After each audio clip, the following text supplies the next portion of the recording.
غیر مسلم عیسائی ہے، غیر کسی اور ملک میں رہتا ہے، وہ مسلمانوں پہ بہت برس رہا تھا، کہہ رہا تھا بتاؤ دنیا میں سب سے زیادہ گالیاں دینے والے لوگ کون سے ہیں، کمنٹس میں بتائیے۔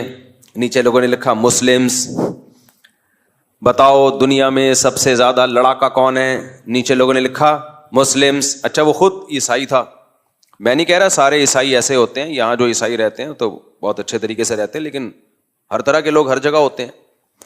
تو کہہ رہے بتاؤ سب سے بڑے دہشت گرد کون ہیں، نیچے لکھا ہوا تھا مسلم۔ تو پھر اس نے عیسائیت کی تبلیغ شروع کر دی کہ دیکھو مسیحی میں کتنا یعنی کتنا برداشت ہے وغیرہ وغیرہ۔ تو کسی نے نیچے کمنٹس کیے ہوئے تھے بتاؤ ایک خدا کو تین کہنے والے کتنے ہیں، کون ہیں؟ صحیح ہے نا، خدا ایک ہے، اس کو تین بنانے والے کون ہیں؟ اب جواب دو نا، یعنی وہ جو کمنٹس میں تھا اس کا کہنا تھا جواب دو، اب نیچے لکھو۔ ظاہر ہے کرسچینٹی ہے، ایک خدا کو تین بنا دیا اور کہہ دیا کہ اللہ نے عیسیٰ ابن مریم کو اپنا بیٹا بنایا ہے، معاذ اللہ۔ تو اسی عقیدے کو ایکسپلین نہیں کر سکے۔ مقصد کسی مذہب کا مذاق اڑانا نہیں ہے، لیکن ظاہر ہے جو شخص یہ کام کرے گا تو پھر اس کو جواب تو ملے گا نا۔ چند مسلم اسکالرز جو شدت پسند ہیں، جو میجورٹی ان کی مخالفت کرتی ہے، وہ چند شدت پسندوں کا جرم پوری مسلم کمیونٹی پہ ڈال دیا۔ تو یہ ظلم ہے یا نہیں ہے؟ اگر مسلمان شدت پسند ہوتے تو پاکستان میں ہندو اتنے مزے سے رہتے جتنے مزے سے رہتے ہیں بھائی؟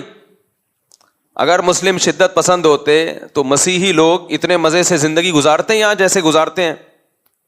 ہم نے تو کبھی کسی چرچ کی طرف رخ نہیں کیا کہ ہم اس کو جلائیں گھرائیں، اس عمل کو ہم حرام سمجھتے ہیں۔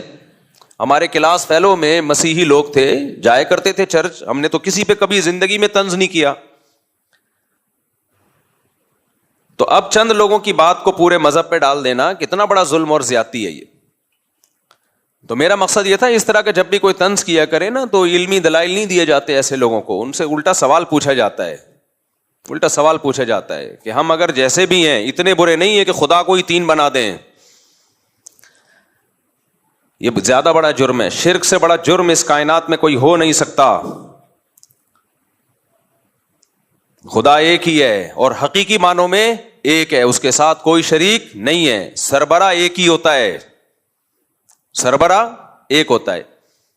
دیکھو ایک عورت شوہر کی نافرمان ہے، خدمت نہیں کرتی، شوہر کہتا ہے بیگم آج موڈ خراب ہے ذرا چائے بنا دو، نہیں بنا رہی، بیگم کپڑے استری کر دو،